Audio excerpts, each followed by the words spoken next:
Yes, so we have partnered with a very large corporate to train 300 unemployed graduates.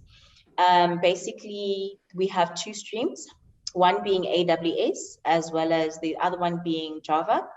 The aim of this is to basically bridge the gap between, so what we've realized is that in varsity, a lot of the STEM related degrees, what you learn there isn't necessarily what corporates are looking for.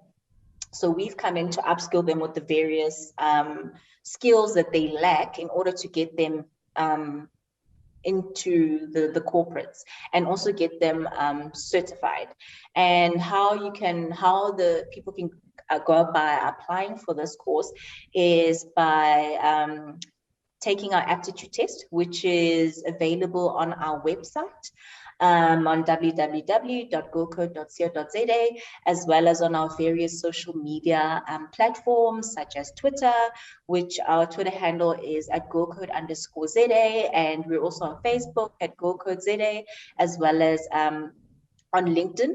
So yeah, this is a 3-month program where we upskill these various unemployed female graduates, with either AWS skills or Java skills, and then also get them certified at the end of the program, and then basically get all of them employed.